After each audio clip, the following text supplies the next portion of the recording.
Fala pessoal, começa mais um Empíricos Podcast e hoje para falar de um assunto muito pedido por vocês aí do outro lado da telinha, criptomoedas. É isso mesmo, hoje a gente vai falar sobre isso e claro, tudo que envolve o cenário também geopolítico que tem impactado principalmente aí o Bitcoin, que chegou num rally muito forte ano passado, claro, principalmente envolvendo ali a volta de Donald Trump à presidência dos Estados Unidos, também passou por boas regulações, bons andamentos no ano passado, mas hoje parece estar meio lateralizado ali nos 70 mil dólares. O que será que pode acontecer daqui para frente? Será que o Bitcoin chegou no piso? E o que mais? Quais são as outras alternativas? É o que a gente vai saber hoje com os nossos convidados especiais. Começando, claro, que você está olhando aqui, acha que criptomoedas é o mundo dos homens? Nananina, não. Temos hoje aqui Heloísa Mendonça, aqui representando a mulherada no nosso podcast para falar desse assunto que é tão pedido aqui na Empíricos. Tudo bem, Elô? Seja bem-vinda. Tudo ótimo, muito obrigada, é um prazer estar aqui com vocês também e representando as mulheres aqui, não só da parte financeira, mas também de cripto, né? É isso, muito importante. Claro, nosso Walter Rebelo, nosso head aqui de ativos digitais da Empíricos e para os íntimos, Valtinho. Tudo bem, Valtinho? Tudo bem, Paulinha? Já me considerando a íntima aqui também, hein? Você é. Não é o nosso primeiro podcast, Não né? é. E não será o último Não também. será o Muitos último também. a vir para frente. Exato. Maravilha. Gente, começando então aqui, trazendo, né? A gente pode falar aqui nas últimas semanas, o assunto não é o outro, né? Essa questão geopolítica, conflito no Oriente Médio, volta e meia, uns falam de um lado, outros falam de outro, mas a gente fica nessa constante de preocupações. Trazendo esse cenário para hoje, mas também puxando um pouquinho ano passado, quando a gente teve esse rally muito forte do Bitcoin, ultrapassando ali os 120 mil dólares, agora meio lateralizado, mas tenho escutado muito recentemente de uma consolidação, principalmente do Bitcoin. Queria entender um pouquinho de vocês, qual o atual momento? E aí, comece aí, quem quiser, quer deixar para as mulheres primeiro? Com certeza. Bom, eu acho que aqui a gente está vendo um movimento muito estrutural do mercado desde 2024, né, com a entrada do capital institucional, e que a dinâmica do mercado mudou completamente, né? Então, assim, a gente passou de um mercado majoritariamente de um investidor de varejo para um varejo aqui, não só de varejo, né, mas também agora do investidor institucional.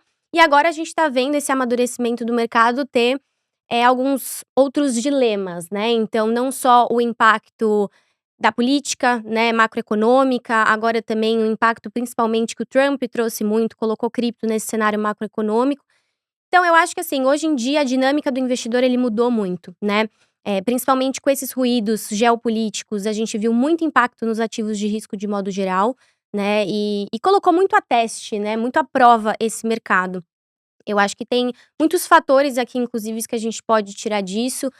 Vou deixar até um pouquinho pro Valtinho trazer essa parte do cenário macro, mas eu acho que hoje o consenso geral é que a mudança aqui mudou bastante, né, para nós aqui de investimento. Demais. E a Elo, ela aponta bem, né, nessa diferença entre o perfil do fluxo. Quem que tá comprando criptoativos hoje? Primordialmente instituições. Curiosamente, né, a gente está dentro da estrutura de um banco, quando a gente pergunta para a mesa Uhum. que serve os clientes com diferentes produtos de criptoativos, o que eles falaram para a gente foi que o crescimento de fluxo do institucional foi mais de 100%, enquanto que o do retail de 2024 para 2025 foi de 30%. Bom.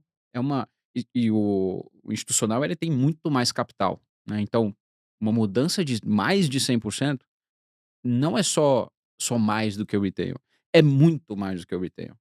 Então, o que que o institucional está vendo que o varejo não está vendo? E aí eu acho que é uma algumas diferenças, né. O varejo, ele é muitas vezes chamado do fluxo pouco informado, né, o fluxo que vai atrás de tendências que já estão acabando, ou que Chega observa depois a é, informação. né, Uhum. que observa ruídos e pensa que aquele ruído é sinal, né, Hum. manchetes, por exemplo. E, recentemente, o mercado tem ficado muito difícil para o retail justamente por isso, né, o que você vê, em termos de mudança narrativa, de uma hora para outra é uma coisa absurda. Uma É, hora a gente tem um cessar-fogo, na próxima hora um tweet muda tudo, perfeitamente. né. Então eu acho que para o varejo que está assistindo esse podcast, né, ou a pessoa física, ela tem que prestar atenção nisso, né.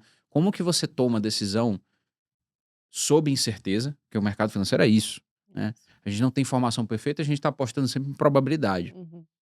Como que você toma uma decisão marginalmente mais informada para você não ficar tradando, negociando headlines, né? Onde que eu olho? E aí, né, a gente pode falar um pouco disso, né? Porque tudo isso importa para a gente tomar uma boa decisão na hora de apostar em um ativo de risco.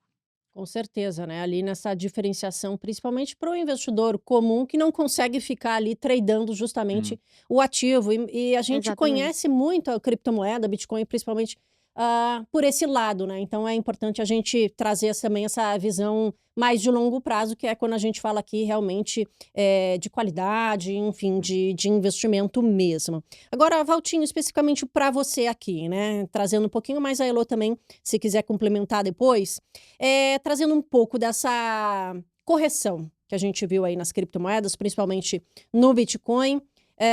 Deu uma piorada, a gente está comentando aqui sobre o conflito no Oriente Médio, ninguém sabe o que vai acontecer, fica essa troca Uhum. de farpas, enfim, o investidor tentando entender Uhum. o que que vai acontecer.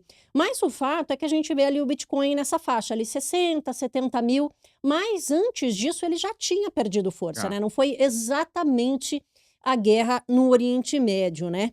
Mas falando especificamente da guerra, né? Quanto a guerra impactou especificamente nas criptomoedas, principalmente no preço do Bitcoin, e quais os possíveis outcomes aí que impactam principalmente na cotação do Hum. Bitcoin?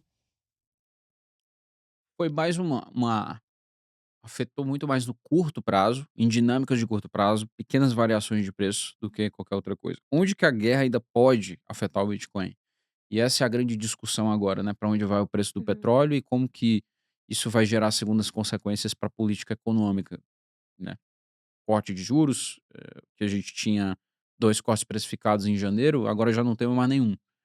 Se o petróleo começa a cair, né, agora ele já está abaixo de $100, Uhum, o mercado pode voltar a precificar.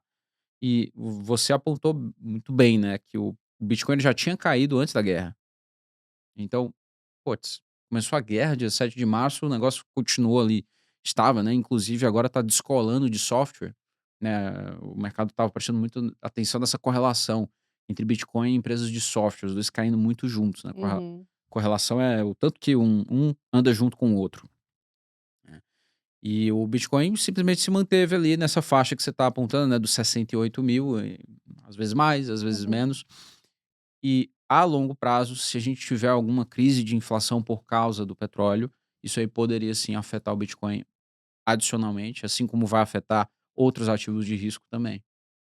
Agora não parece tão, vamos dizer assim, de imediato, né, quando a gente fala de criptomoedas, e commodities, né, você bem Hum. comentou sobre o preço do petróleo.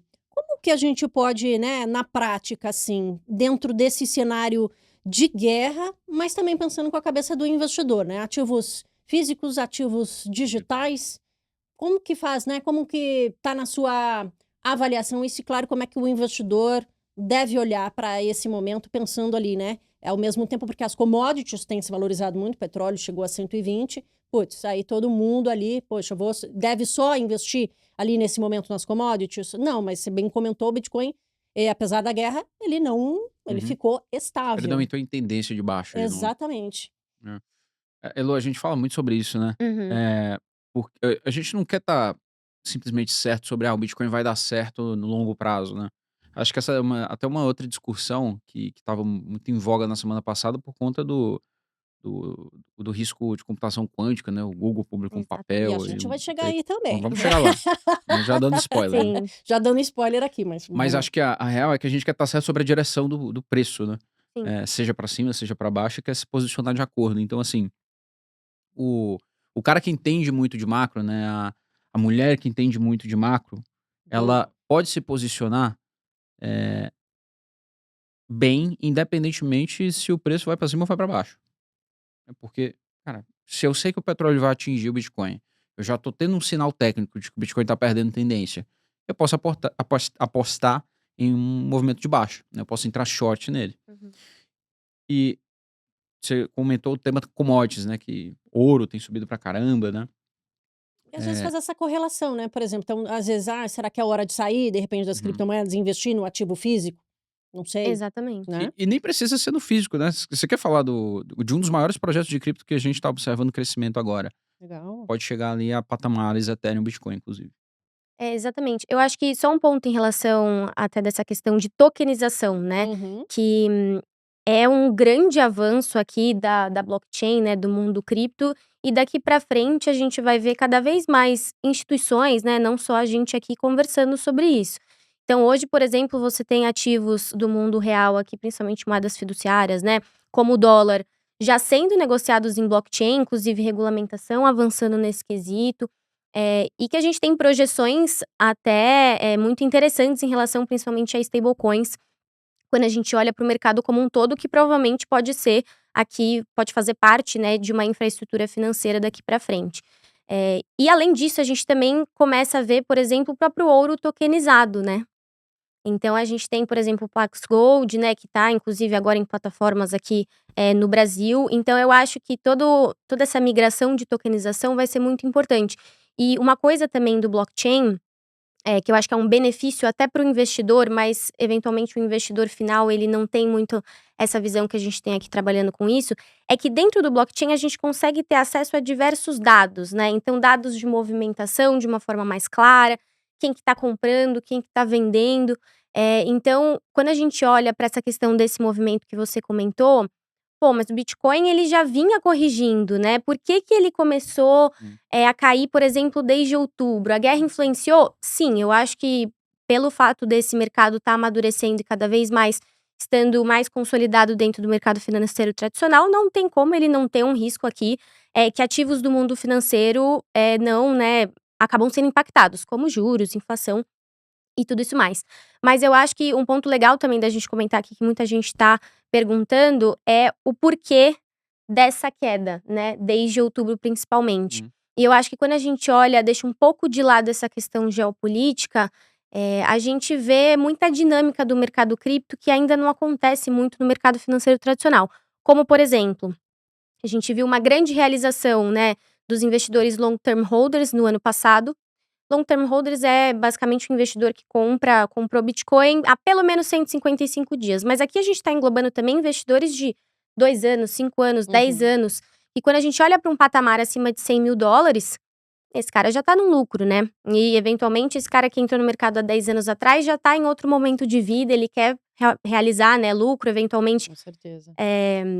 redirecionar Sim. aqui o capital dele, o lucro dele para outra classe de ativo, eventualmente até commodities ou algo um pouco mais que ele queira aqui para o planejamento financeiro dele, ou até, comprar alguma coisa, né, depois de 10 anos, imagina o que que você vai fazer com Vamos 10x, por aproveitar, né, o exemplo. que ganhei nesses 10 anos. No fim Exatamente. do dia, todo mundo paga conta em dólar, todo mundo É. come em real, né? Uhum. Uhum. Mas a lanchonete aqui aceita Bitcoin. Pô, beleza, mas é mais É, fácil pagar no Pix. Exato, exato. Então, realmente, o cara que tá acumulando Bitcoin há muito tempo, né, ele começou a vender, mas por que agora? Aí você pode especular razões, né. sim, Número um, ele chegou a uma marca que é uma marca que, psicologicamente, ela é grandiosa, $100.000, né, um negócio que Demais. saiu do zero, sim. Exato. né. Você tomar o Bitcoin como saindo do zero, a valorização é infinita, é infinito por cento, zero sobre 1.000, né, 1.000 sobre zero é infinito. Uhum. Ponto número um. Ponto número 2. Muitas das pessoas que compraram Bitcoin lá em 2009, 2010, tinham ali uma perspectiva mais idealista sobre o Bitcoin, sobre um movimento quase anárquico, né. Perfeito. Tem essa linha de pensamento do Bitcoin. Uhum. Isso cria complexidades para o Bitcoin, porque é uma rede pública, né. Você tem gente que pensa de um jeito, outra turma que pensa no outro. Então, esses movimentos, né, essas crenças, elas geram fluxos também. E aí, no momento em que os Estados Unidos começam a institucionalizar Bitcoin, países começam a incorporar dentro de balanço, né, como El Salvador, como é que era o nome daquela república? Um paísinho pequeno ali da Ásia, começam a acumular Bitcoin, e Botão. também Butão, exatamente. Os ETFs começam a comprar Bitcoin, né, meio que criou-se essa narrativa do Bitcoin foi cooptado, né. Não sei se ele foi cooptado, mas certamente ele está mais institucionalizado do que ele era lá no começo, lá em 2010. E aí esse cara olha para a montanha de lucro que ele tem e: "Ué, vou vender, né". Claro, vamos É. aproveitar um Não. pouquinho. Exatamente. Eu acho que pode ser uma junção das 2 coisas, né, não necessariamente é uma falta de convicção no mercado, mas às vezes ele quer realmente aproveitar o lucro dele, e a gente tem também esses investidores de muito longo prazo que Hum. acabam falando: "Pô, às vezes eu, achei que era uma ideia, hoje não precisa necessariamente de todo esse controle, dessa autonomia". E querendo ou não também, eu acho que um tema muito em alta que eu acho que ainda tá pressionando bastante os fluxos, é a narrativa de 4 anos do ciclo do Bitcoin, né. Hum. Então, quando a gente fala de Bitcoin, a gente tem, pra quem não sabe, ele é um ativo escasso. Ele tem uma limitação técnica de 21 milhões de unidades que terão em circulação. Hoje a gente já tem aproximadamente em torno de 20 circulando, então pra controlar aqui essa emissão diária, a cada 4 anos a gente tem esse evento sistêmico que é chamado de halving, né. Só que eu acho que ele criou um movimento, né, um padrão aqui de comportamento do investidor, que começou a olhar para o mercado aqui separando em 4 anos desde que esse evento acontecia. Então, por exemplo, a gente tinha um mercado de baixa, uma correção, uma acumulação, acontecia o halving e 1 ano e meio depois a gente tinha uma máxima histórica. E assim repetia o ciclo, a gente entraria num mercado de baixa, aconteceria outro halving, isso aconteceu num padrão aqui de 3 vezes, né. A gente teve esse último acontecimento em abril de 2024 e coincidentemente ou não, né, em outubro de Bateu 2025 a a máxima. gente teve a máxima histórica, em seguida, um cenário de baixa. Eu nem vou entrar aqui, né, na questão sistêmica se faz preço ou não o halving, porque eu acho que hoje com a maioria dos bitcoins já emitidos em circulação, não é uma coisa que deveria muito ditar preço, mas é aquela questão, né, da profecia autorrealizável. Uhum. Muita gente começa a acreditar nessa narrativa, então eventualmente as pessoas vão ter o mesmo movimento de: "Ok, então eu vou comprar no bear market e vou vender 1 ano e meio depois". Então eu acho que muita gente, principalmente com a quantidade de vídeos hoje em dia, né, no YouTube, no TikTok, você entra, todo mundo falando: "Pronto, agora acabou, é bear market". Então eu não vejo também as pessoas que acreditam nessa narrativa, querendo comprar agora, né, sempre tentando adivinhar um novo fundo, então eu acho que principalmente o varejo, Uhum. ele acaba sendo influenciado um pouco ainda por essa É, narrativa. com certeza. Tentar achar ali o preço ideal, né, que nem quando a gente pode comparar com o dólar também, será que ele não vai cair mais e eu posso comprar ele Exatamente. mais barato? Fato, fato. O problema é que o varejo ele tá fazendo isso olhando para sombras na parede, né, fazendo aqui um paralelo Sombra, com conta aí pra gente, o que que isso o significa, hein? aquela história, né, contada pelo Sócrates, né, do mito da caverna, em que você tem ali prisioneiros e a única realidade que eles conhecem são sombras na parede e eles pensam que eles são os deuses deles, né. Só que em algum momento um desses presos, ele se solta e vê que as sombras são só projeções feitas para manipular eles, e aí ele descobre, né, sai da caverna e aí ele vê a realidade como ela é. Eu acho que a tese do: "Ah, o Bitcoin segue esse ciclo de 4 anos", primeiro eu acho que você tem pouco embasamento estatístico para defender isso, só que aí entra naquele ponto da Elon, né, profecia autorrealizável, é um meme, é uma ideia, que ela se prolifera e se torna fluxo em algum momento. Se isso aí vai se comprovar, porque a gente tá aqui no limiar, né, se esta tese do ciclo de 4 anos se segura, né, e Estamos falando apenas de 3 ciclos, né? 3 ciclos, ou seja, a Exatamente. amostragem estatística é inexistente Uhum, basicamente ainda, né, tá engateando ainda. sim. Se em 2027, eh, aliás, se em 2026 a gente vê um retorno positivo do Bitcoin, e Uhum. ele tá dando sinais agora de retomada inclusive, Tá, essa tese aí ela cai por terra, cai por terra. né. Entendi. Então cuidado aí, né, pra Uhum. tomar decisões com base nessas teses super de longo prazo, porque você prever qualquer coisa no longo prazo, ainda mais no mundo de hoje, Isso que eu ia é falar. complicadíssimo. A gente não sabe amanhã, a gente estava falando aqui, um tweet pode mudar tudo, É. né? E Uhum. me conta um pouquinho mais, você comentou aí, Walter, né, dessa tendência um pouco de alta. O que está indicando isso? Isso apesar da guerra, né? Pensando aqui com a cabeça do investidor, que é isso. Está calculando ali os investimentos com uma série de probabilidades, vamos dizer, incertezas, que eu Uhum. acho que também é uma das palavras que a gente mais fala, incertezas, Uhum. É. volatilidade, e que dirá então de criptomoedas, né, quando a gente fala de volatilidade. Mas tenho ouvido muito recentemente até que ah, na verdade, não tem tido muita volatilidade, né, que na A verdade, volatilidade ela tem Diminuiu. perdido, né. exato, a É. volatilidade ela passa por momentos, né, quando você analisa criptoativos ou ações ou qualquer tipo de ativo como fatos estilizados, né, na academia fala desse negócio, né, o que que são fatos estilizados? Características. de algo. Cripto, assim como ações, tem momentos de alta volatilidade e momentos de baixa volatilidade. Esse momento agora é um momento de volatilidade comprimida, que você vê o preço ali, ele se mexe, né, relativamente bastante em relação a ações, mas é dentro de uma faixa muito bem delineada. Hoje é 60.000 a 75.000, mais ou menos nesse intervalo.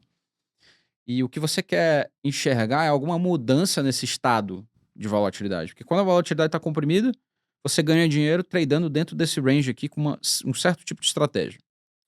Quando ela sai desse perfil de volatilidade e explode essa volatilidade, ele vai tomar alguma direção. E aí você quer estar posicionado nessa direção com um trade talvez um pouco mais longo do que você estaria fazendo nesse movimento de consolidação em que fica um pinball ali, né? O Uhum. preço sobe para cima, vai, Sim. então, esse momento ele tá chegando.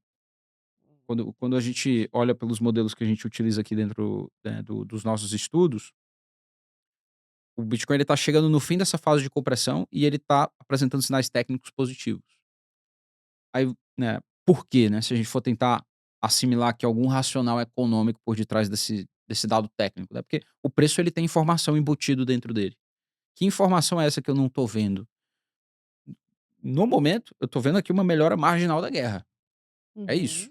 Uhum. Uhum. Então, por mais que o Estreito de Hormuz ainda tá fechado, isso pode afetar a inflação, o mercado tá querendo acreditar que essa inflação é passageira. Inclusive, hoje teve dado de inflação nos Estados Unidos que saiu no esperado, né? Então, eu acredito que tecnicamente já é um momento positivo para o Bitcoin. Se o racional econômico vai sustentar essa visão na próxima semana, aí um tweet pode dizer Uhum. a resposta, né? Ou pode confundir a parada inteira. É, exatamente. Eu acho que assim, a entrada do capital institucional, no final das contas, mudou muito essa questão que é sempre o ponto que acaba voltando, né. Hoje a volatilidade anualizada do Bitcoin é em torno de 55%. Isso versus 2013 é muito menor, Uhum. inclusive às vezes é até um pouco menos do que o próprio ouro está apresentando. Então eu acho que assim, e essa questão de padrão eu concordo também, no sentido de que muita gente às vezes está esperando, né, essa âncora do padrão do ciclo de 4 anos, mas o padrão ele não foi, bem autorrealizável assim, porque a gente não teve, por exemplo, uma alt-season em 2025, Né? né. Eu acho que muita frustração do mercado como um todo, eu posso até me Especialmente do varejo. exatamente. Eu posso até me colocar um pouco nessa frustração, era que assim, Todos nós. a gente passou 2024 inteiro com uma campanha eleitoral nos Estados Unidos extremamente focada em cripto, com diversas expectativas, tanto do cenário macro, né, com injeção de liquidez na economia, com vários cortes de juros, com regulamentação, adoção institucional. E eu acho sim que efetivamente a gente teve 2025 um ano muito positivo do ponto de vista de avanço fundamentalista e também de regulamentação e também de adoção institucional, diversos países, fundos de pensões. Porém, o investidor, no final das contas, ele quer ver tudo isso no investimento converger para o preço, né? Com certeza. Uhum. E não foi o que a gente viu. Eu acho que muita gente esperava muito mais. Quando a gente observa o preço, o rally que a gente teve um pouco mais significativo foi ali na época da reeleição, no final de 2024, onde que já estava precificado basicamente que ele já ia ser reeleito, e a gente viu o preço sair de US$ 58.000 para 100.000, ou seja, 70% em 3 meses. 2025 foi no negativo. Então, de certa forma, o ano pós-halving deveria ser positivo e a gente também Uhum. deveria ver uma migração de capital para as altcoins, o que a gente não viu, né? Diversos projetos estão, inclusive, em níveis de 2021, até Ou até um mais pouco baixo. menos. Exatamente. Então, eu acho que mudou um pouco isso, né? E aproveitando aqui já essa questão de institucionalização, queria trazer um pouquinho para Brasil também, que a gente viu umas mudanças também, regulamentação ali do próprio Banco Central em relação à transparência de criptomoedas, né? As próprias instituições ali, corretoras. Como que está essa situação hoje? Como é que fica na prática para o investidor aqui no Brasil? Se vocês puderem detalhar um pouquinho mais, né? Como que fica, como melhorou, qual é a visão de vocês mesmo? Pontos negativos e positivos. Boa. Eu diria que o mais negativo é essa questão da identificação, né? Então,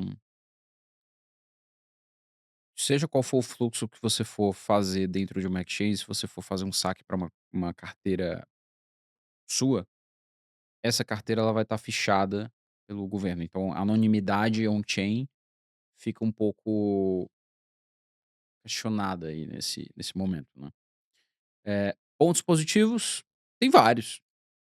Por quê?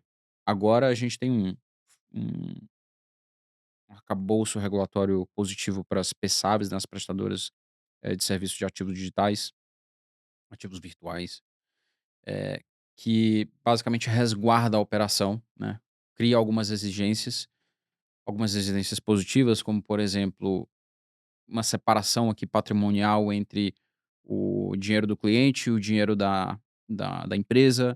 Outros pontos, negativos, né, tem gente argumentando, né, que a se não me engano, são certas regulações lá, certos, como é que eu posso dizer? Peculiaridades, podemos dizer, pontos dentro dessa regulação, é isso ou não? O preço de entrada basicamente está muito mais caro Ah, para você entendi. entrar no Tá, mercado. entendi. Essa é Uhum. o veredito, assim, do que a Tá. gente observa desse pacote regulatório. Eu acho que assim, quando a gente olha para o Brasil, eu acho que ele foi um dos primeiros países a começar a avançar nessa questão regulatória, né. A gente teve o primeiro marco no final de 2022, então, né, a gente começou. E até quando a gente olha para a indústria financeira mesmo, a gente vê os bancos, né, por exemplo, o BTG desde 2021 aqui sendo o primeiro banco do Brasil. Nos Estados Unidos agora, para a gente ter uma noção, somente ano passado. Agora os bancos podem começar a pensar em ter esse tipo de custódia nesse ativo, né. E agora eu acho que o Banco Central ele tá muito focado. Tudo bem, tem esses pontos negativos que eu concordo, mas do ponto de vista da ótica do cliente, eu acho que vai ser um ambiente muito mais seguro. Então, assim, a partir do momento que ele tá isso pensando que ele tá operando via exchange, tá, não tô nem Uhum. entrando muito nessa questão de wallet. Mas agora as exchanges, né, elas vão ter que fazer um reporte mensal, elas vão ter que principalmente essa questão de infraestrutura de compliance, de supervisão, rigorosamente, né, reporte mensal para a Receita, isso as provedoras, as corretoras já fazem para a Receita Federal, por exemplo, mas, nessa política do Banco Central eu acho que está muito olhando do ponto de vista de evitar fraudes e ser um ambiente um pouco mais claro para o investidor, que no final do dia eu acho que pode ter um impacto positivo, para novos investidores, até quando a gente olha para institucional, se sentir um pouco mais, confortável nesse mercado, né. Eu acho que, ponto de vista de infraestrutura, vai ficar um pouco mais caro, principalmente para as empresas, eu acho que vão ter empresas que não vão aguentar, realmente, porque exige um custo a mais, mas eu acho que a gente pode olhar por uma ótica positiva, assim, para o cliente. Interessante, concordo aqui, eu botando minha opinião aqui com 2 Lógico. especialistas. Ai, ai. Mas ainda nessa questão de regulação, puxar um pouquinho, falamos de Brasil, queria falar um pouquinho de Estados Unidos, né. A gente viu um grande avanço no ano passado, mas a gente ainda está esperando o Clarity Act, certo? Uhum. Comentem um pouco, né, porque assim, a gente já comentamos da lateralização, né, ali a gente tem a guerra acontecendo, voltaremos para esses pontos ainda na conversa, mas entender um pouco, né, quando a gente fala do preço, era tão esperada essa regulação, a gente já está comentando sobre isso, mas parece, ficou faltando ali, está faltando alguma coisa, o investidor pode estar esperando algum avanço? Olha, pode. Sim. Se vai passar, se não Se vai, não vai, já é eis a outra questão. discussão. Mas o grande ponto é sobre distribuição de yields. Qual é a grande invenção de criptoativos nos últimos 10 anos? É o dólar tokenizado, as stablecoins. Uhum, tá. Então, quando você tem ali como que funciona, né, a infra das 2 maiores stablecoins hoje, que é o USDT e o USDC. Você tem um ativo que você compra no blockchain e ele é pareado com $1, sempre de 1 para 1. Como Uhum, que ele é emitido? Você chega na Tether ou na Circle, que é as 2 emissoras, você fala: "Ó, toma aqui $1 de dó toma aqui $1". E aí me uhum, vê esse $1 no blockchain. Beleza. Quem está custodiando esse dólar físico? É um banco. Mas a Tether pega esse dólar, deposita num banco e compra treasury. Eles têm um rendimento em cima desse dólar. Quanto que a Tether tem de dólares emitidos no blockchain? Mais de 180 bi. Faz a conta. 5% ao ano em cima desse valor. Eles ficam com todo esse yield. ah, Com uma infraestrutura de funcionário de 360 pessoas. uau. Ou seja, uma margem absurda, mais do que muito banco. Uhum.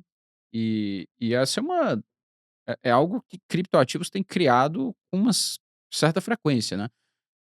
Modelos de negócio com ampla margem de lucro. uma margem operacional bizarra. Hyperliquid é um outro exemplo que a gente pode tocar aqui, acho que você vai querer falar de commodities, né, acho que tem um pouco a ver aí as 2 Tá. coisas. Então, o desculpa, me fugiu aqui a pergunta. A tua pergunta final era Se sobre o pessoal, né, a gente tá vendo a lateralização aham, do Bitcoin mas também esperando um avanço da Clarity Act. sim, exato. E Se aí, estão esperando beleza, aí você tem um passar. yield, você tem Aham, um yield em cima isso. dessa stablecoin.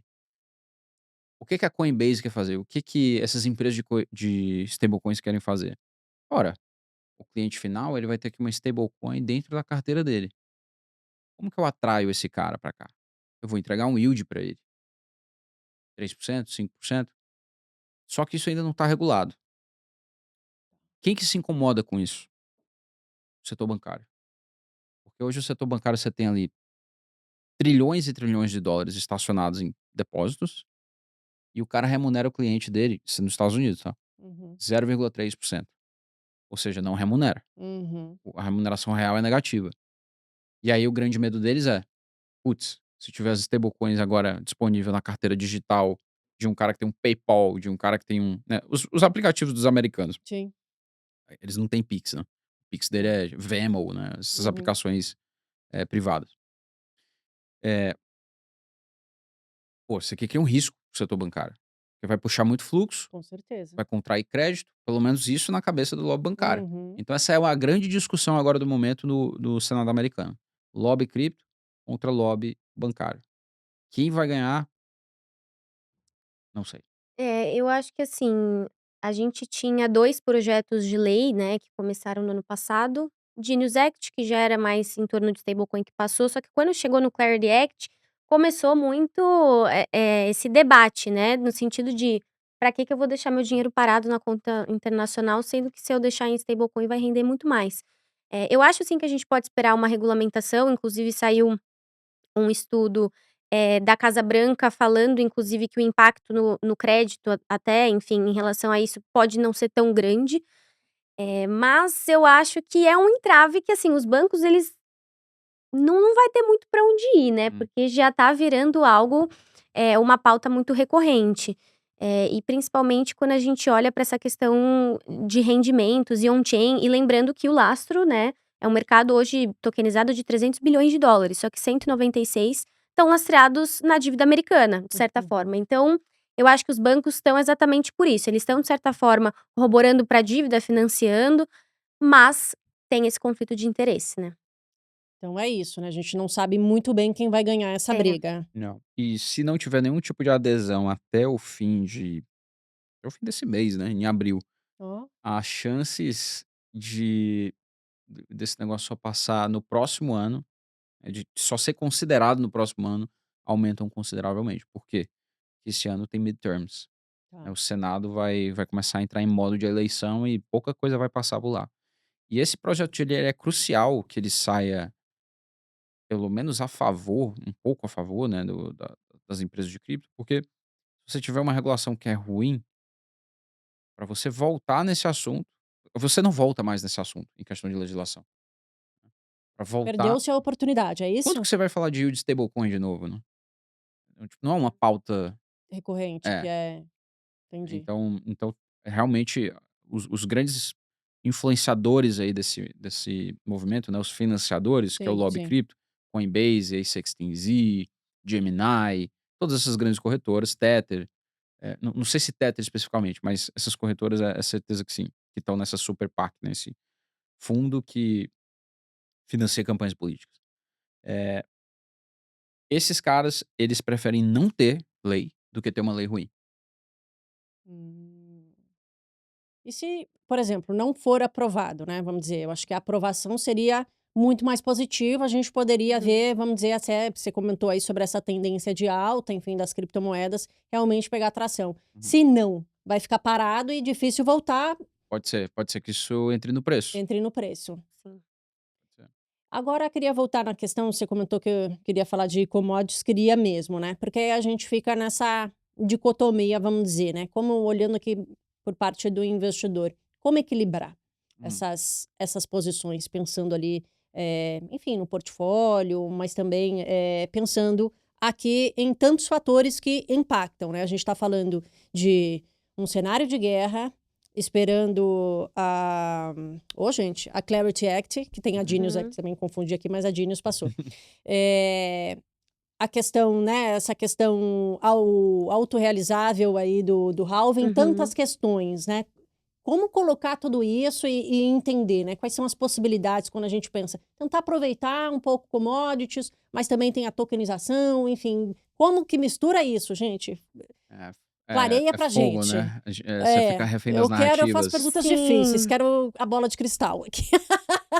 Eu acho que pegando uma ótica um pouco mais ampla, quando a gente pensa num portfólio de investimentos, é muito importante você diversificar de modo geral, né? Você tá suscetível, principalmente se você tem um ativo de risco, a acontecer alguma coisa do cenário macro, ou provavelmente guerras, política, alguma coisa aconteceu que você não estava prevendo.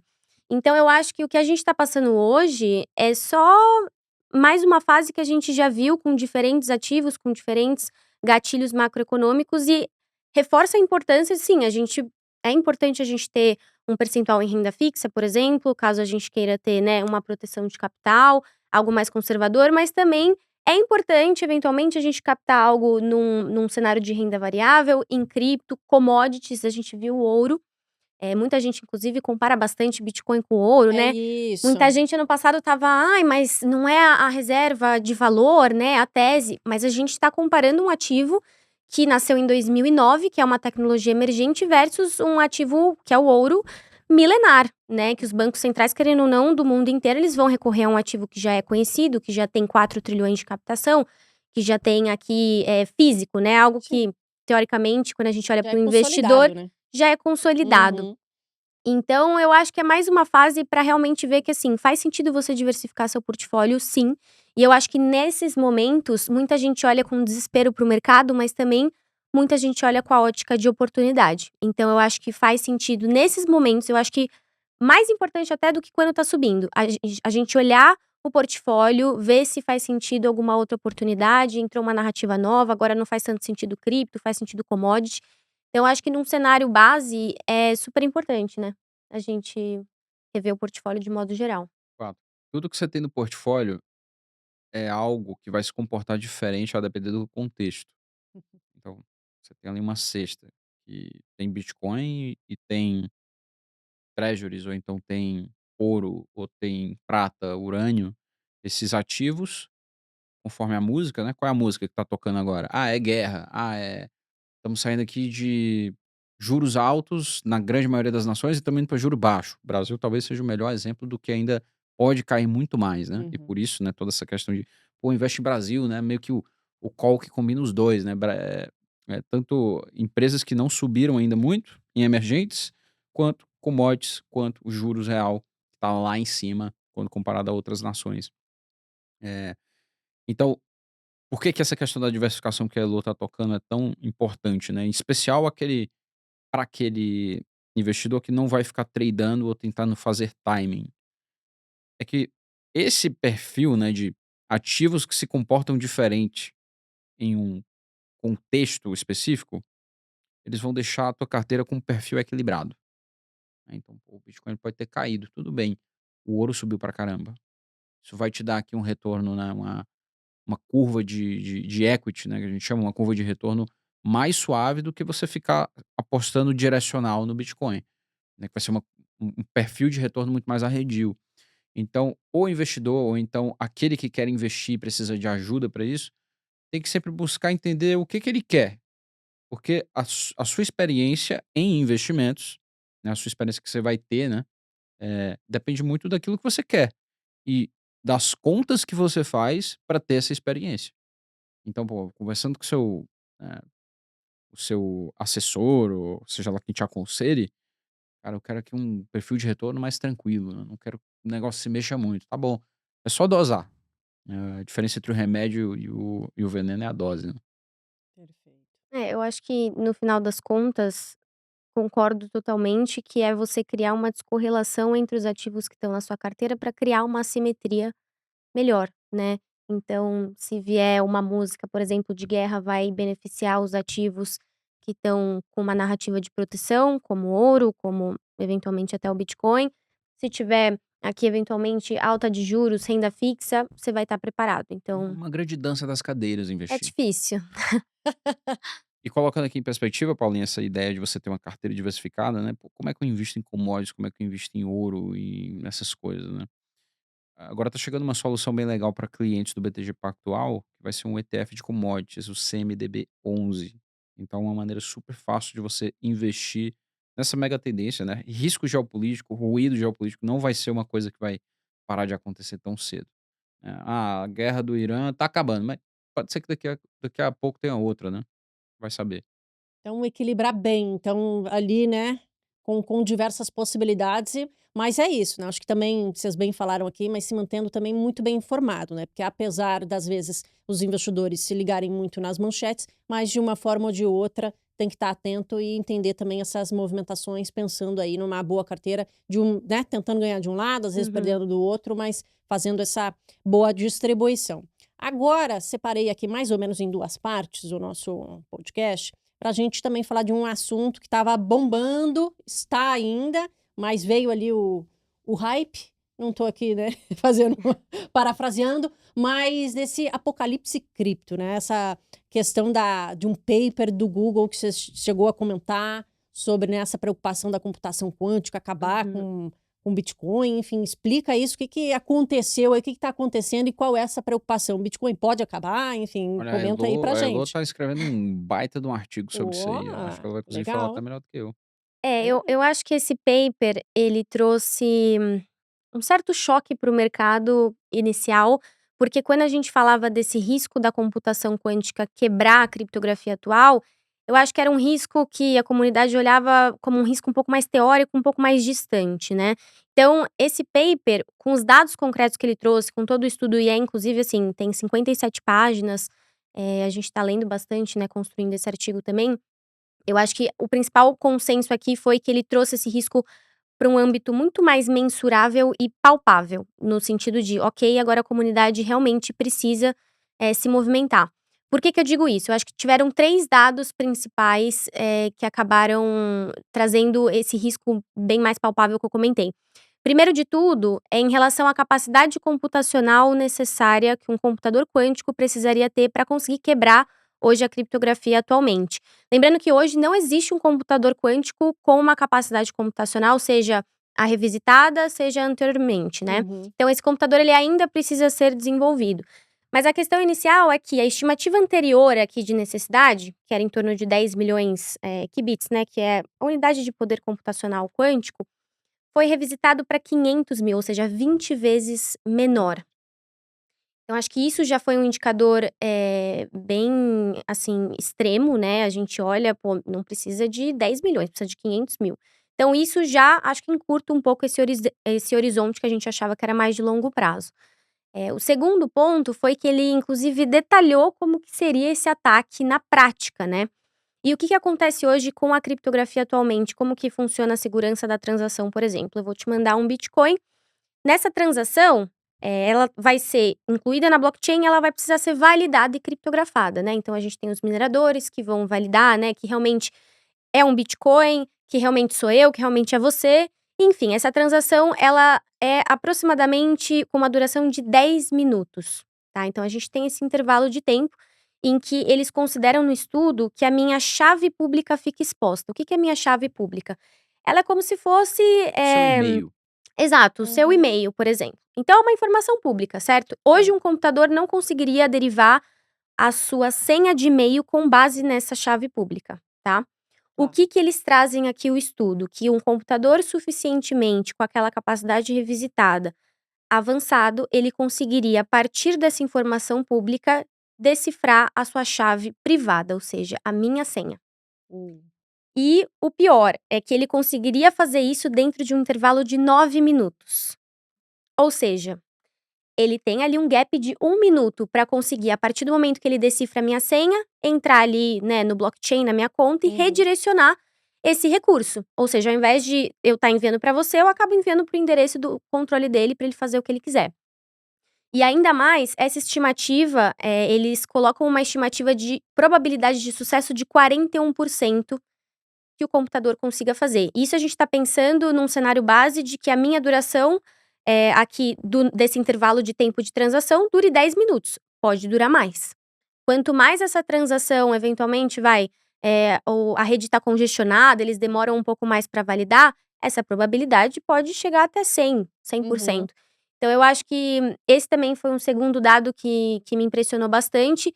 E com isso, eles trouxeram uma data prevista, né, para o início de viabilidade de um computador dessa magnitude, que é 2029. Logo aí. 2 anos. Exatamente, né. Então, Uhum. assim, a projeção é que 2029 a gente teria, principalmente com o avanço da inteligência artificial, a gente teria essa viabilidade desse computador, que o ataque seria ali em torno de 2031 até 2035. Então, assim, acho que foi um alerta, de modo geral, de que realmente a comunidade, tem já algumas questões, inclusive diversos, eh, fóruns aqui de empresas, o próprio Vitalik aqui do Ethereum também tá conversando bastante, mas que a gente realmente precisa fazer alguma coisa, né. E o que que precisa ser feito, pensando assim, né, o Atualizar que a que pode ser criptografia. feito? Atualizar a criptografia. A forma Hum, como a criptografia é feita. E não vai ser só um problema para o Bitcoin, vai ser um problema para todos os todos. softwares. Inclusive o software que você está usando agora, inclusive o Aham. software que a galera está usando para assistir esse vídeo ou Esse ouvir aqui esse bem áudio. aham. Uhum. É Poderia tudo. dar uma pane geral então. Sim. Assim, A diferença do um Bitcoin é ataque robótico é, é. praticamente, é isso? A diferença do Bitcoin é que ele é um sistema descentralizado, então para ele se atualizar ele demora muito mais, né. Tá. Várias pessoas Então isso ao aqui seria atacado primeiro? Pensando no sim, ou não? esse Mais aí fácil ou não? esse aí, que Não eu tô olhando agora, o seu necessariamente. Dell, a sua conta no banco, eu acho que ele tem muito menos fragilidade do que o Bitcoin, Ah não, perfeito, tá. entendeu. Porque Tá, o tá. Bitcoin, a única coisa que ele tem para se defender é a crença no código, que o código vai estar certo. Uhum, O tá, banco perfeito. é a crença no código e é a crença que eu consigo ligar para alguém e falar: "Ou, movimentaram minha conta, volta o meu Pix", Uhum. né. Claro. Uhum. Existem outros artifícios que você pode ter para revogar aí algum tipo de movimentação. No Bitcoin não, uma vez que você transacionou, já era. E aí essa é a grande questão, né. É uma grande mudança para você fazer, é uma janela curta de tempo, Uhum. e o quanto de e-mails, né, aqui entre Sim, sim. aspas, você já tem disponíveis para o público, né, já se colocaram em evidência porque enviaram uma transação. Cerca de 32% da oferta circulante de Bitcoin, inclusive os 1,1 milhão de Bitcoins do Satoshi Nakamoto, que inevitavelmente em algum momento vão ser movimentados por um hacker quântico. Inevitavelmente isso vai acontecer. Inevitavelmente, algum dia, até 2029, 2030, não sei, Caramba. esses esses Bitcoins do Satoshi vão ser movimentados. Essa questão que eu acho que é o ponto sensível Uhum. disso, né, essa vulnerabilidade que o estudo também apresenta desse supply de 32%, que dá em torno de 6,7 milhões mais ou menos, são endereços muito antigos, né, que antigamente no Bitcoin a gente tinha um estilo ali de criptografia que era o P2PK basicamente, que é essa chave pública que ela ficava, assim, 100% pública permanentemente, mesmo se você não tivesse movimentado, o computador quântico consegue analisar e decifrar a partir do Entendi. momento que você está segurando aquele Bitcoin. Então a gente tem aqui pessoas que mineraram em 2009, por exemplo, em que a época aqui de mineração você recebia 50 Bitcoins de uma vez, então tem muitos endereços dormentes, né, que a gente chama há mais de 5 anos, que não vão ser movimentados, porque às vezes a pessoa morreu, às vezes a pessoa perdeu o pendrive, tem essas histórias, né, que a pessoa deixou no lixão sem querer, e são Gente, eu vi um exatamente esses episódio do ativos. Big Bang Theory, que eles estão à procura De um eles têm pendrive. Bitcoin e eles aí de repente ele perde aí estava no computador, enfim, gente, uma É isso. curiosidade aqui, e perdeu o pendrive. Não, mas assim, eu acho que é algo um pouco compreensível, né, em 2009 ninguém sabia o que que era isso, às vezes o cara pode ter comprado, e naquela época também, né, muitas corretoras quebravam, às vezes ele nem estava entendendo muito bem o Uhum. que ele estava fazendo. Mas eu acho que essa questão sensível é que essas moedas do Satoshi, elas estão 100% vulneráveis e a partir do momento que a gente coloca um risco ou que, vamos supor, a comunidade fale: "Ok, vamos queimar esses tokens, né, vamos contra o usuário", que é a ideia central aqui do blockchain, eu acho que perde até um risco de credibilidade do mercado. Então eu acho que é esse ponto, né. E que credibilidade no mercado cripto é algo que a gente está construindo diariamente. Uhum. Então eu acho que esse é um dos pontos cruciais, assim, né. Que Imagina que as últimas atualizações do Bitcoin, a mais recente foi em 2021. Não sei se foi o Segwit ou foi o acho que foi Taproot o nome dela. Uhum. Uma atualização relativamente mais simples, bem mais simples, Hum. e demorou 2 a 3 anos para ser implementada. Bom, a gente está falando aqui nesse período De uma para atualização mais complicada no mesmo período e um problema que até o momento, até mais recente que eu diga, essa semana, tem sido meio que menosprezado pela comunidade dos desenvolvedores. Agora a gente está começando a ver as primeiras reações. Um dos problemas que a Elo mencionou, que é esse problema da exposição da chave no momento que você manda uma transação durante aqueles 10 minutos da transação, aham. esse problema ele já pode ser mitigado sem fazer nenhum tipo de movimentação, né, de mudança extrema no código, né, um soft ou hard fork, que a gente chama. Agora, o problema dos bitcoins do Satoshi, o problema de endereços dormentes, velhos, perdidos, isso ainda não está resolvido. Eu acho que esse vai ser o grande embate dentro da comunidade do Bitcoin. O eh, quão sensível vai ser isso aí, né, na hora de decidir: "Não, a gente queima, a gente congela", o que que vai ser do protocolo em si, né. E é Hum. difícil, hein, que é um bem comum. É tipo assim, o que que a gente deve fazer dessa praça pública aqui, É, né. uma Isso sem nenhum tipo de hierarquia hum, estruturada. complexo. A gente com certeza vai continuar acompanhando, vai ser um tema Sim, aí dominante por um bom tempo então. sim. Tá. E tem, a gente está falando aqui, claro, do Bitcoin, teria algum protocolo que de repente sairia beneficiado nesse sentido? Ethereum tem uma chance aqui de superar o Bitcoin, hein. É. Eu acho que 2021 tinha muito essa crença, né, do flippening, né, do fato do Ethereum eventualmente poder se tornar mais valioso, maior em termos de capitalização de mercado que o Bitcoin. Um dos coautores desse paper do Google é o diretor de pesquisa da Ethereum, o Justin Drake. A Hum. Ethereum tá investindo muito mais capital no desenvolvimento de soluções pós-quânticas do que a gente vê no Bitcoin hoje. E eu acho que além disso, quando a gente olha, para o Ethereum que está na narrativa de contratos inteligentes, ele é um ecossistema primeiro, o primeiro ecossistema de contratos inteligentes e dentro dele a gente tem que lembrar que tem as stablecoins, que tem toda a parte de tokenização, que também eu acho que tem um certo interesse em manter isso, né. Então assim, eu acho que o Ethereum ele tem primeiro que ele tá com esse incentivo das pessoas, né, dos desenvolvedores, do diretor, o que eu acho que já é um avanço, porque do Bitcoin a gente tem essa questão muito descentralizada, né, vai ter que Uhum. ser um consenso eventualmente mais complexo, mas eu acho que essa infraestrutura do Ethereum, visto inclusive que a gente tem projeção de servir como base do sistema financeiro tradicional, eu acho que tem boas projeções.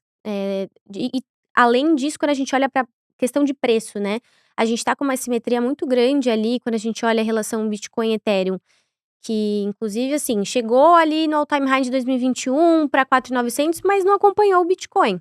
Então Tá. agora a gente tá olhando para patamares de $2.000, a gente tá tendo ETFs, né, institucionais que estão recebendo captação no Ethereum, a gente tá vendo staking provavelmente, em outros tipos de ETF também. Então eu acho sim que pode ser um protocolo que pode se beneficiar e estar um pouco mais à frente nessa questão pós-quântica. Em questão de valores, existe um pouco dessa comparação? Quando vocês falam, né, de ganhar do Bitcoin, é a mesma, seria a mesma comparação com o valor do Bitcoin? Não entendi. Como assim? Em termos de valores, hoje está 2.000, né, Ah, eu sim. digo, ali Isso. que patamar vocês enxergam para o Ethereum? Assim, o que que poderia ser? Claro, é aquela pergunta, né, É. ai, imagética, Hum. mas pensando em valores, o que claro, o que que vocês imaginam que poderia ser? Poderia, poderia. Existe um valor meio um padrão ou Olha, não vai se comprometer ou melhor não falar? eu posso fazer uma conta simples aqui. O que importa mais para o blockchain hoje é onde as stablecoins vão ser negociadas. Aonde que o dólar tá. O dólar é tipo o sangue desse sistema, né. Eh, então, imagina que o Ether, que é o que a gente assimila, né, o valor de mercado da Ethereum, Uhum, sim, sim. ele é um recurso que é utilizado para proteção do sistema, dos valores que estão ali instanciados em contratos inteligentes tokenizados dentro da Ethereum. Tá. Então, esse valor aqui de Ether, né? Não sei quanto é que tá o valor de Ethereum hoje. Não sei se tá em 500 bi, alguma coisa assim, duzentos e É. cinquenta bi, algo Tá. nesse patamar aí. Imagina que você quer ter um tri de stablecoins rodando dentro desse negócio. Como que um tri em valor de stablecoins consegue ser protegido por algo que tem um tamanho de mercado de 250 bi? Ah, entendi.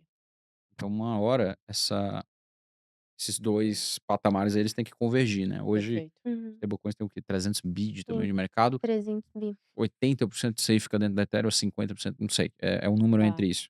tá. Então, se você acredita no crescimento do mercado de stablecoins, que parece meio óbvio Sim, Uhum. sim. nesse ponto, Tá.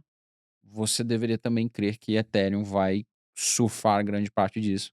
Porque tem mais capital intelectual, porque tem mais capital já deployado lá dentro, porque tem mais adesão do próprio, do próprio padronização do código. Então isso conta também, né? Se você tem aqui um padrão de tomada, não adianta você chegar num produto com o Brasil, né, aqui dentro do Sim, Brasil e a tomada é diferente, né? diferente. Só vai funcionar aquela tomada. Da mesma forma é Uhum. Ethereum. Se Uhum. você já tem um monte de coisa que é desenvolvida naquele padrão, é meio que um winner takes all ou winner takes most, né? Um- uma distribuição de Pareto, né? Sim.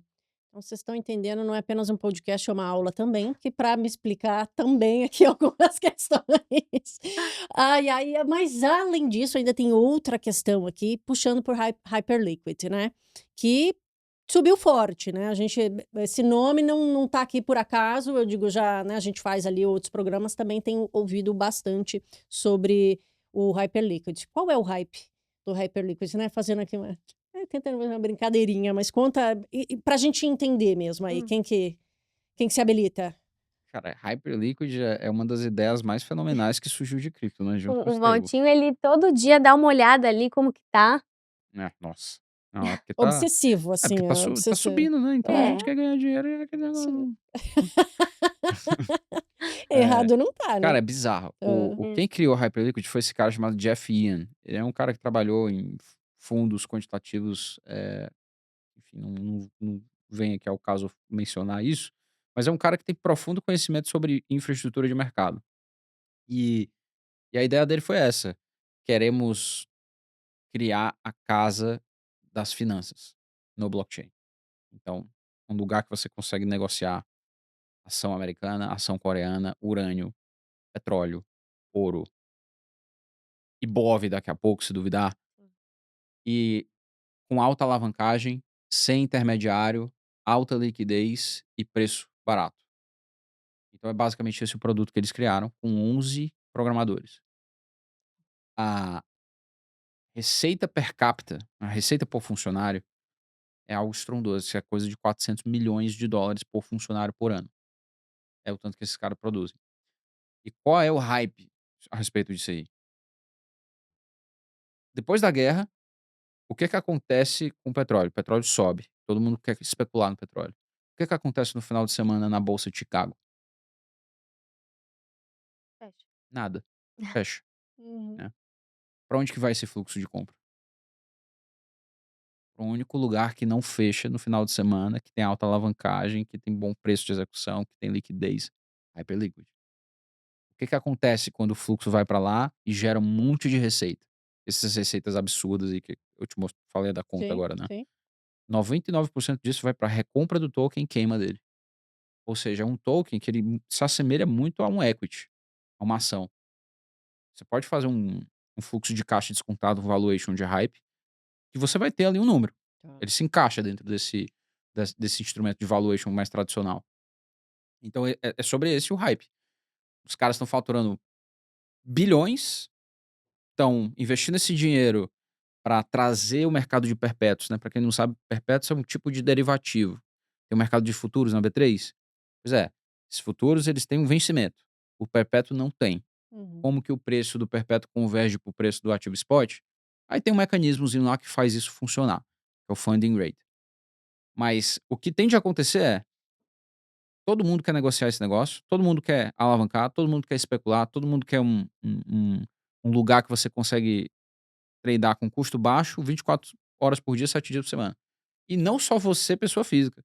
O agente de IA, que agora tem acesso à Uhum. carteira de cripto, também vai Uhum. conseguir. Então, por isso esse hype. É meio que um ciclo que fecha.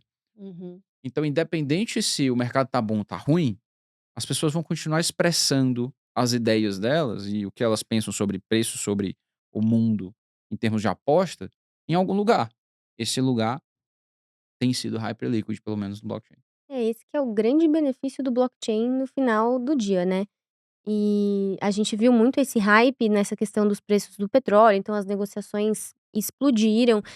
E não é coincidência também que tudo que tá acontecendo acontece de final de semana, né, então assim, Estados Unidos ataca no final de semana, acontece alguma coisa de Eu final de eu semana. acho que inclusive eles pegam, assim, os final de semana pra fazer isso, né, pra Eu tipo, acho que sim, pra não pra ter ter menos. negociação, né, Nã no não é coincidência. Não, mas é pra pelo na minha Hum. concepção, é pra atingir menos civis e tudo mais, eventualmente algum ataque, na minha cabeça, não sei se é Tá. isso. Mas eu acho que assim, o blockchain ele tá trazendo muito isso, né, então o hype acabou sendo muito essa questão. A gente nem tá entrando em mercados de predição, né, que também já é que é uma uma outra uma outra viajada vertente aqui. Aí é um outro podcast. que que É, que vai ter dentro de Hyperliquid, né. Então lá você consegue Hã. negociar spot, é. perpétuo, daqui a pouco tem mercado de opções, daqui a pouco tem mercado de aposta. Então eu acho que tem aí um forte argumento de que Hype pode se tornar um top 3 criptoativo. Ou seja, crescer 10 vezes. Bom, bom. Quanto mais a gente fala, mais perguntas surgem na minha cabeça, mais temos o nosso tempo limitado.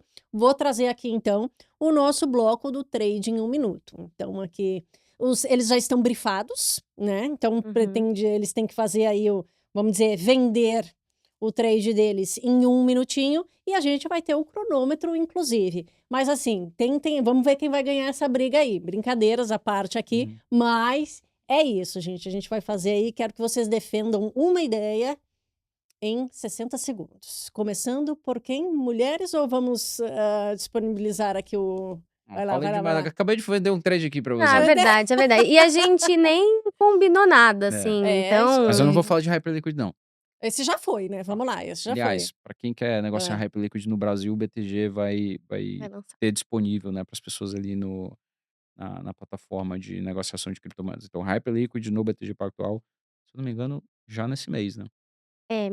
Provavelmente aqui nesse mês a gente já vai ter o início das negociações, então, plataforma 24 horas, liquidez imediata, acho que vai ser uma forma aqui de acessar o ativo e cripto muito mais fácil. que bacana. Bem Agora, legal. vamos lá então para o nosso trade? Vamos lá, eu Vamos tentei lá? não pensar muito também na minha ideia, mas até pela nossa conversa e dos últimos acontecimentos, eu acho que eu tô mais, faria um trade em Ethereum, tá. Por quê? Eu acho que ele já é um consenso aqui entre o setor de contratos inteligentes, eu acho que ele tá tendo muito estímulo, principalmente do Vitalik aqui, a questão pós-quântica, atualizações também, eu acho que aqui também, principalmente por esse mercado de stablecoins e tokenização, querendo ou não, o protocolo aqui, a rede ERC20 é a mais, estruturada, mais conservadora, mais segura, inclusive aqui o próprio banco até utiliza ela.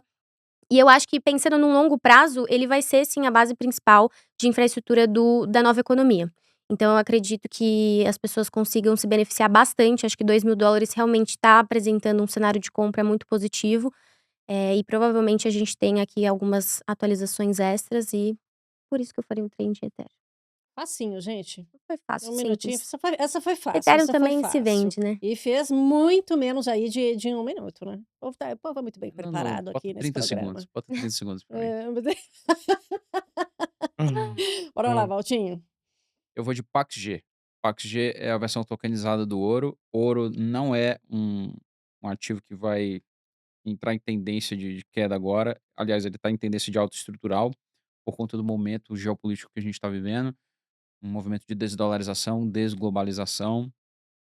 As reservas em bancos centrais, se você pegar a reserva em ouro versus a reserva em dólar ajustada à inflação, a reserva em ouro, ela, se eu não me engano, ela já passou as reservas de dólar, se você olhar para todos os bancos centrais. Então eu acho que essa é uma tendência, é uma mega tendência, e PACG é uma maneira bem fácil de você se expor ao ouro.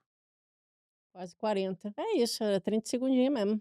Os caras estão muito bem preparados aqui. Gente, deixa eu pausar aqui. Meu Deus, não pausa, deixa eu desligar.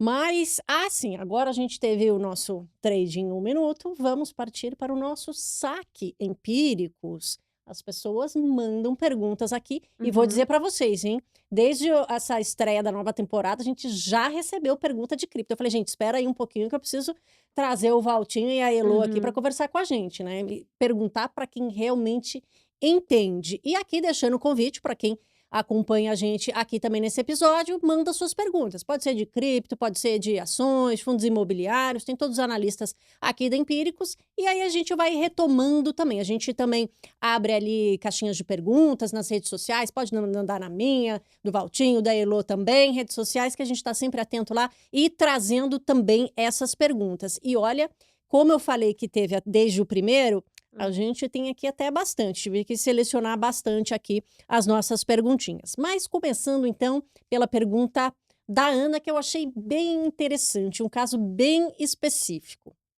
Um tempo atrás, conheci um rapaz que trabalha no mercado financeiro que me disse que o Bitcoin não passava de um golpe.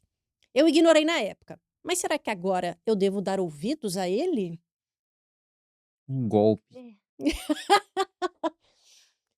Você viu que tem uma Hum, especificação aqui, entendi. Então ela se envolveu, talvez romanticamente, com um rapaz do mercado financeiro e ele decidiu falar que o Bitcoin era um golpe. Pois bem, eu acho que ele está enganado.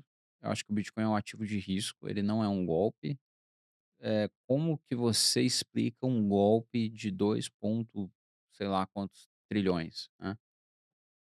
Eu não acho que o mercado é tão irracional assim, a ponto de deixar o negócio crescer tanto, se fosse um golpe, uma pirâmide. E a pessoa, quando ela argumenta isso, ela não conhece nada de como o Bitcoin é estruturado. Não é para dizer aqui que o Bitcoin não tem risco, ele tem risco sim, a gente inclusive comentou alguns deles aqui no podcast. Então não, ele não é golpe.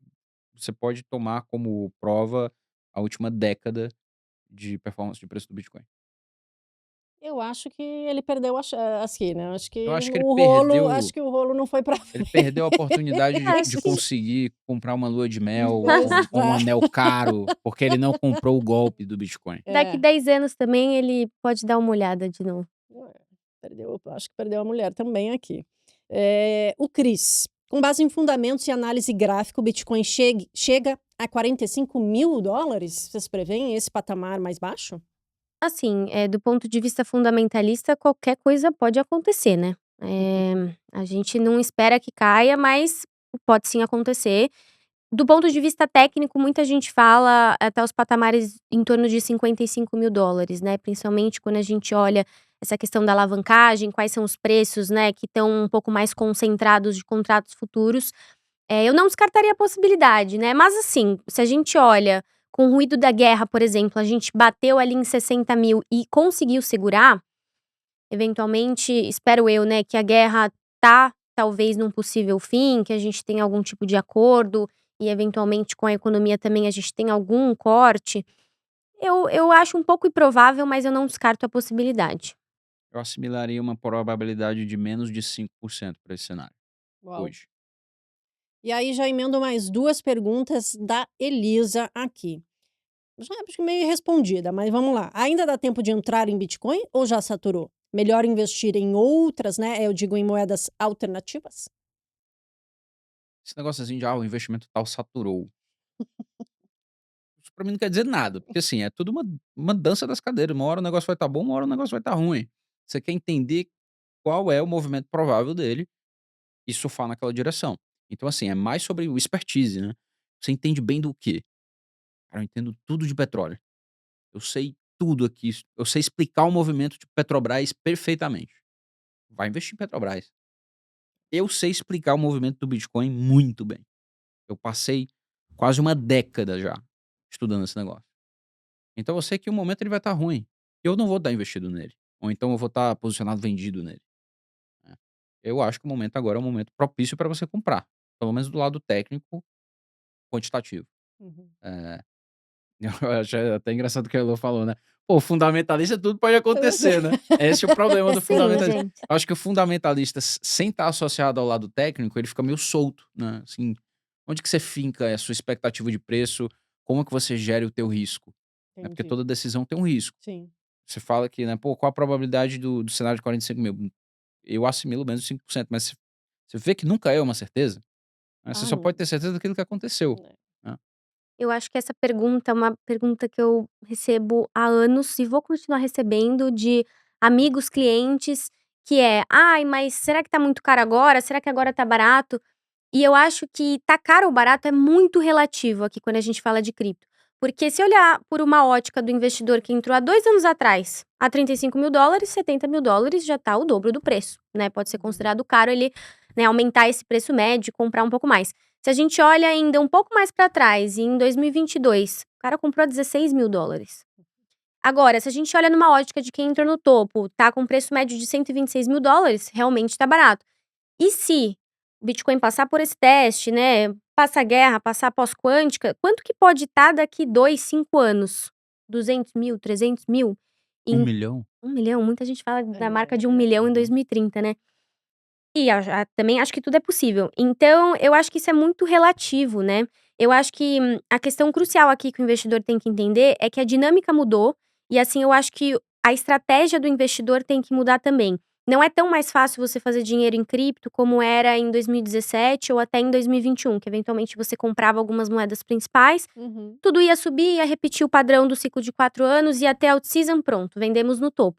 Hoje em dia a gente tem um mercado com milhares de moedas, e eu acho que principalmente o institucional trouxe muito isso. O mercado está sabendo escolher projetos que vão ter uma utilidade real nessa nova economia.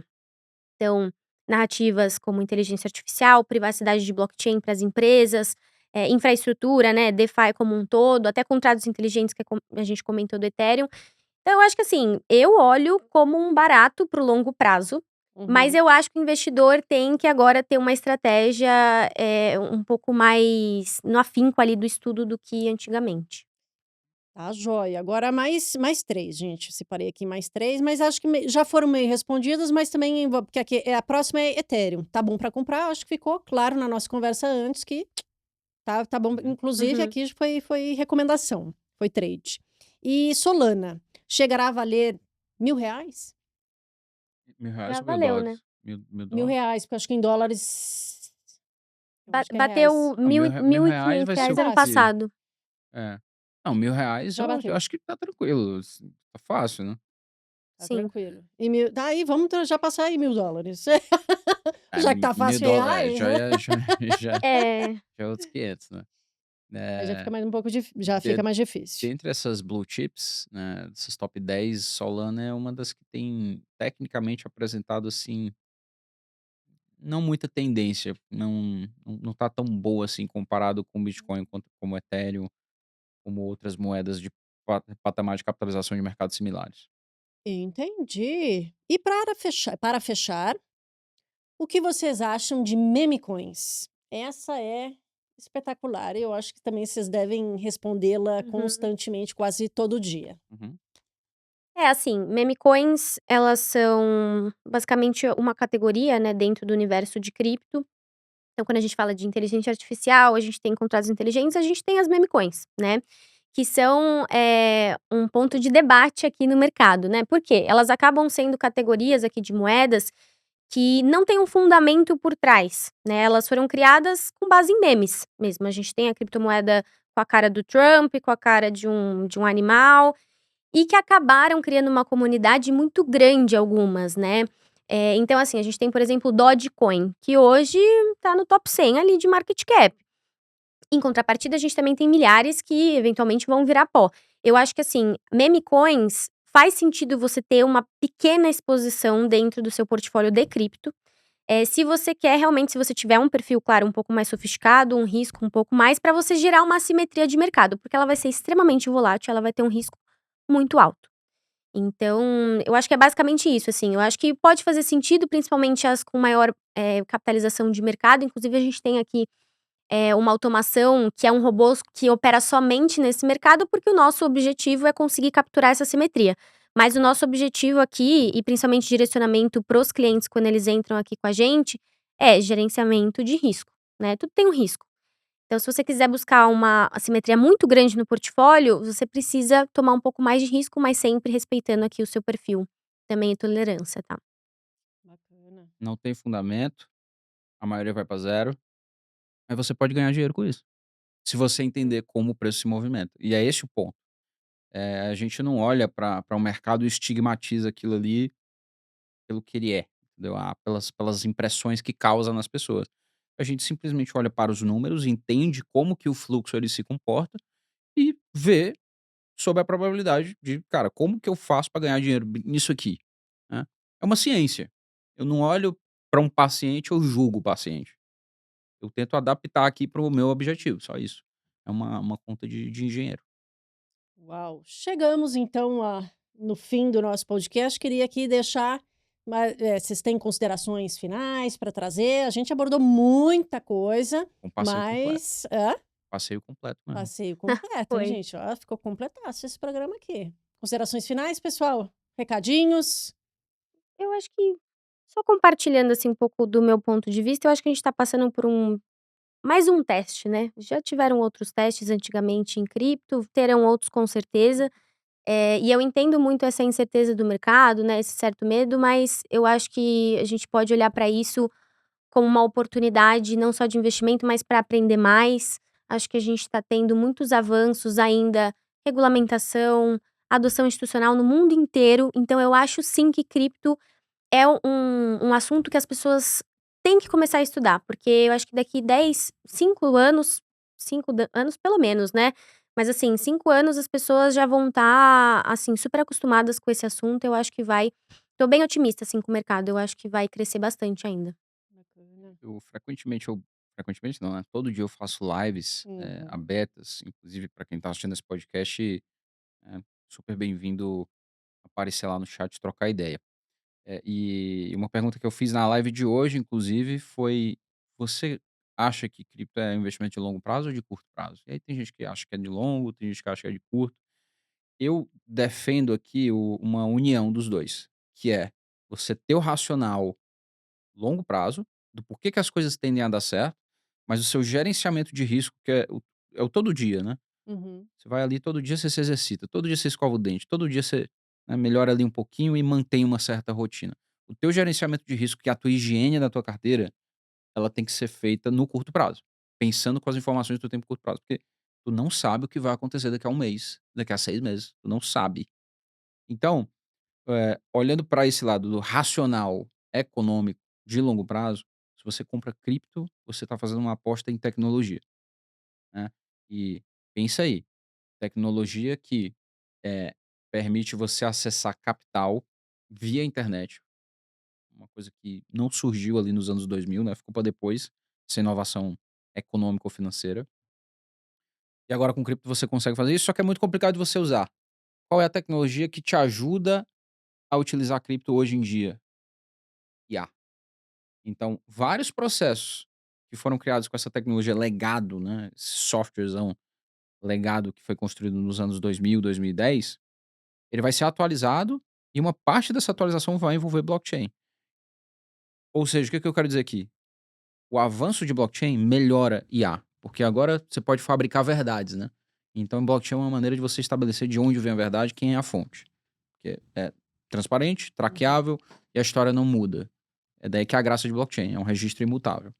E ao mesmo tempo que IA, avança, não, blockchain beneficia IA e o blockchain vai se beneficiar de IA também. Então é meio que um loop reflexivo, né, por quê? IA torna muito mais fácil de você fazer uma operação no blockchain, de você usar stablecoin, de você pilotar o teu capital de uma maneira muito mais eficiente. Lógico, a gente está super no começo disso. Pra você ir movimentando sua carteira ao longo do tempo, aí é um gerenciamento de curto prazo. Então, super animado a longo prazo, mas no curto prazo tem que Tem dançar que conforme a mover. música. Uhum. Boa. Gente, que aula, né? E já deixo aqui o pedido para o pessoal também deixar o like, compartilhar aqui o nosso conteúdo, o nosso podcast. Foi um prazer e espero que vocês possam fazer essa duplinha aqui mais vezes com a gente. E o pessoal vai brigar comigo aqui por causa do horário. Obrigadão, Ó, gente. Foi um imagina. prazer. Obrigada. E é isso, pessoal. Finalizamos por aqui, então, o nosso podcast de hoje, falando sobre esse tema tão pedido aí por vocês. Mas, né, compartilha aí, ficou realmente uma aula aqui para quem quer entender mais, entender a movimentação de hoje, mas também quem está mais no início. Tivemos aqui todas as explicações. Um episódio completo para quem quer entender sobre criptomoedas, inclusive aí com boas recomendações. Então deixa seu like, compartilha aí com todo mundo que você conhece e voltamos no próximo episódio. Até lá!